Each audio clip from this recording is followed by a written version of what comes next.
Hey, good afternoon, good morning, good evening, whenever you're meeting. I'm Pastor Paul, and we've all played games throughout our days, all different kinds of games. Monopoly, for many of us, was one of those that we have played. And well, how does Monopoly relate to what we're talking about here in this season of boundaries at New Life Church? Well, I'll tell you what, come back and we're going to talk about it.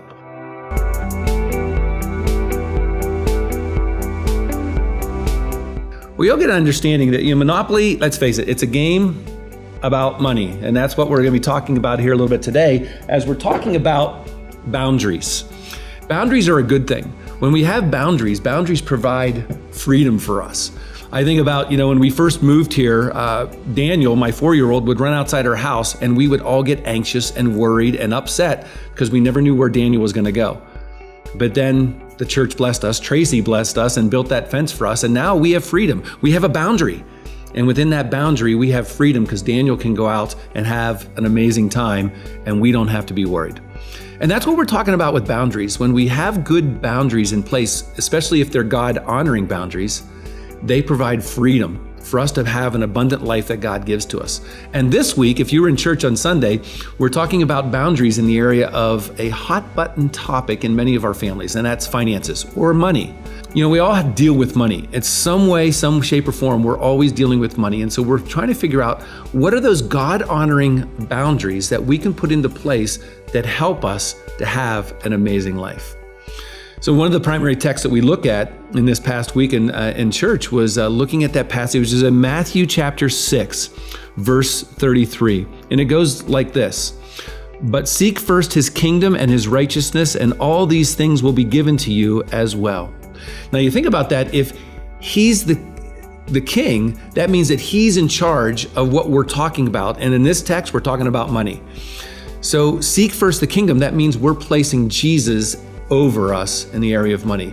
And we're supposed to not just seek his kingdom, but also his righteousness. We're supposed to do things the right way. Who gets to decide what right looks like? Well, if we're in the kingdom that Jesus is over, then he's in charge. So with those things in mind, we're going to now move into life work number 3 that I gave you on Sunday. And life work number 3 was helping us to figure out what is a boundary that we can have in our family finances that allows us to have freedom then in the midst of those finances. If we're seeking first the kingdom, Jesus is in charge, then what we're going to be talking about here is how do we come up with a plan for funding life? Some of you call it a budget. I call it a plan for funding life. Why? Because it sounds better. A budget sounds like it's hemming us in, that it's keeping us from having freedom. But a plan for funding life, the whole idea is that we want to have the abundant life that God has for us.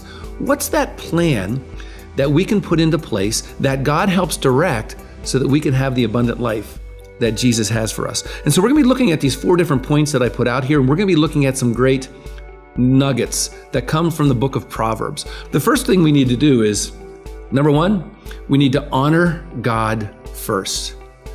Now, what does that mean, to honor God first? Again, if Jesus is the king, we need to honor the king in coming up with this plan for funding ministry. So let's look at this. Proverbs chapter 1, verse 7. If you have your notes there, I invite you to read that with me.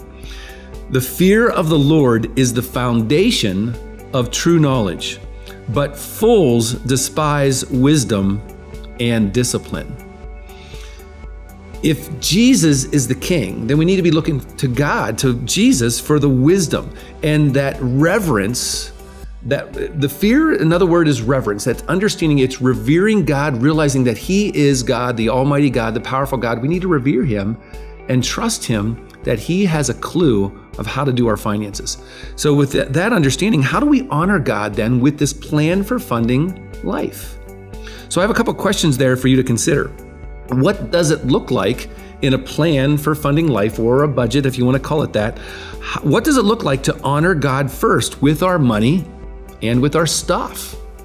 How do we plan this? What comes first? For a lot of us, we have a plan for a monthly budget type thing, and we go through that plan, and whatever's left over at the end, that's what we honor God with.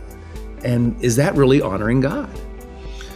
Part of this question, where does and how does tithing fit into this? Some of us know what tithing is, and some of us maybe we don't. I invite you to ponder that a little bit, and I'm going to call a timeout here in just a moment, and I want you to pause the video, and I want you to spend some time talking about this, because this is a big one. How do you honor God first with your plan for funding life? And as part of that, I want you to turn to another text and read it together as a group.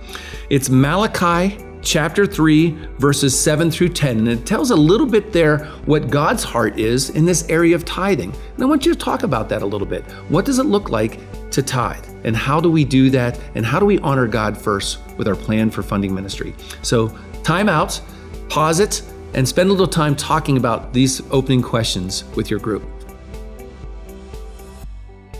Those are some hard questions to consider, aren't they? They just are. To honor God first in a society that tells us not to, it's hard.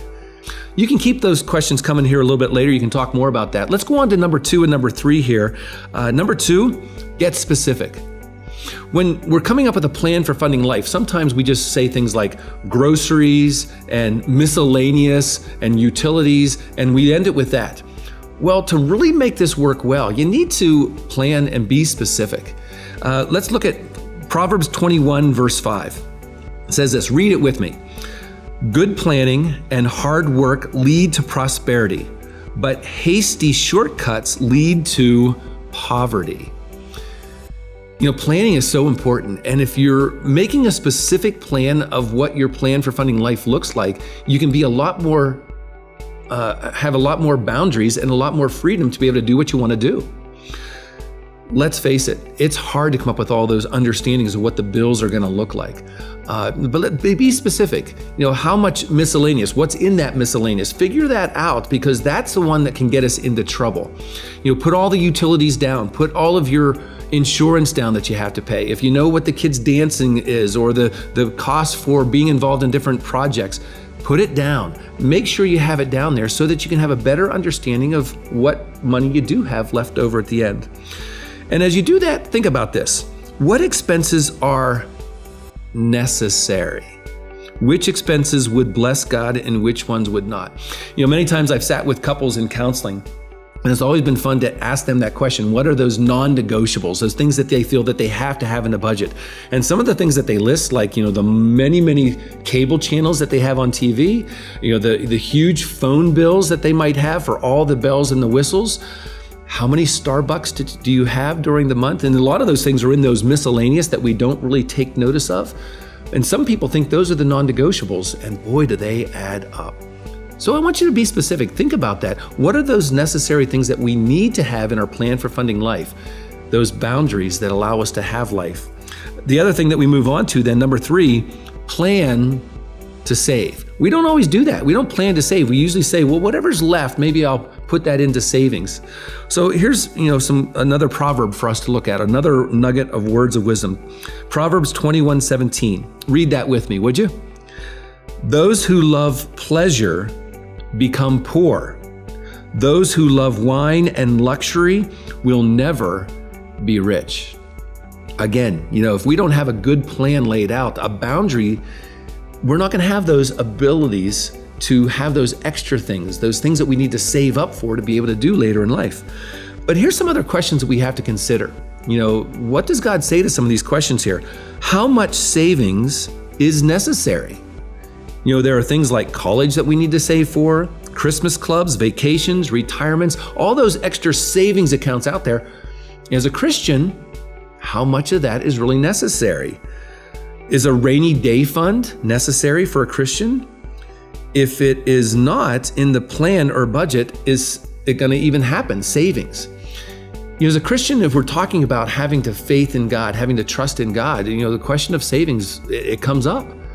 What makes sense? If I'm a Christian and I'm placing my faith in God beyond my day-to-day operations, how much savings is necessary? It's a gray area, I'm telling you. There's no black and white. God doesn't say that you need to have this much in savings to be able to have an abundant life. We just don't know. But he shares these words of wisdom, these nuggets, to help us to trust in God and how to come up with this plan to be able to move into life. So I invite you, we're going to take another pause here right now. And I want you to go back a little bit and talk about number 2 and number 3. You'll get specific, talk about who does what and how's that will look for you. And then also what savings as a Christian, what makes sense if we're placing our faith in God. So time out. talk about it a little bit, and let's see where it goes. All right, hopefully you had a great discussion and hopefully there were no fireworks, because again, this is a tight thing. When we're talking about this, we get a little tense, and talking about it with people that maybe I don't know that well, that can be hard. So hopefully you're loving each other and having compassion for each other in the midst of this journey. Well, number 4, another touchy one. I say there, play cards. What do I mean by that? Well, we're talking about plastic, those cards that many of us have in our wallets, and some of you have a lot of them in your wallets. Let's look at Proverbs 22:7. Let's read that together. Just as the rich rule the poor, so the borrower is servant to the lender. Did you catch that last part there? So the borrower, those who take a loan from someone, is the servant to the lender. Now you think about this, with credit cards, so many times, again, I've been counseling with couples, and we come into these relationships, we get married, and this person comes from this family, and this person comes from this family, and we have different understandings of what to do with our credit cards, how we use them. Some people pay them all off. You don't spend a bill unless you can pay it off. And other people, you have debt. You have debt that has built up. And is one right, one wrong? Well, it doesn't matter that question, but we need to talk about that. And we need to figure out what is next. We need to just keep figuring out, how do we live in our boundaries to be able to live abundantly? Some questions I have here. What boundaries does your family have with credit or debit cards, either written or unwritten? Have you talked about them? Do you know them for sure, so that you don't have any confrontations without having talked them out? Another question, does everyone know those boundaries? And what is a proper debt level for a Christian? Have you ever pondered that before? What would God say is a good proper debt? I mean, we have mortgages, we have car payments, and yes, we have credit card bills. What is proper debt? Discuss that a little bit. And I don't think there's a proper, perfect answer for it. I think God would love us all to live within our means. What does that look like?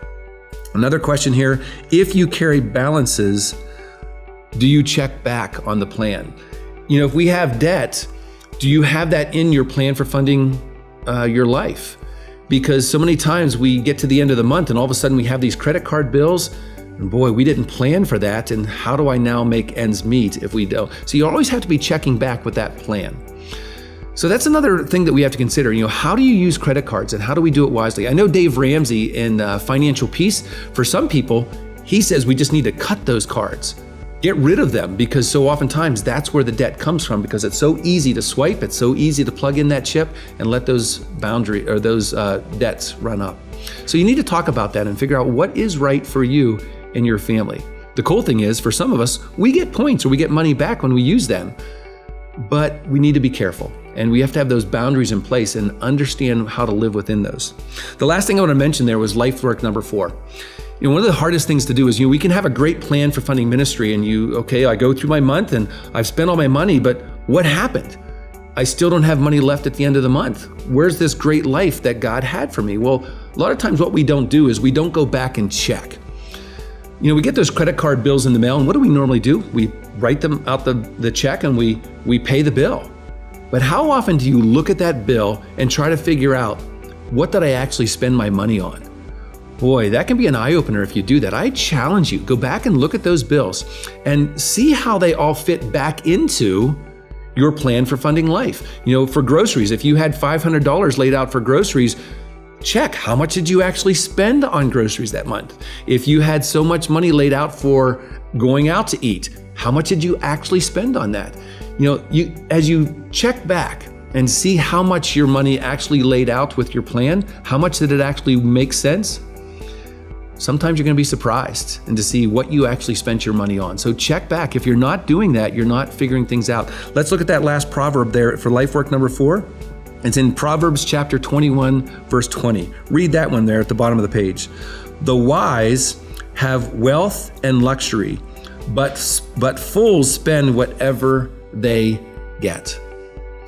If you don't have a plan, if you don't have those boundaries in place, you're going to go bankrupt.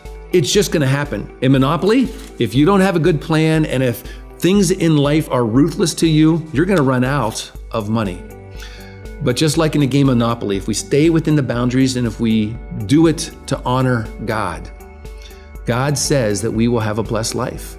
And I know that some of you don't make as much money as others, but no matter whether you're making $20,000 a year or whether you're making $120,000 a year, having a boundary, having a plan in place that honors God will definitely help us to have a more abundant life, a life of freedom. Yes, even in boundaries.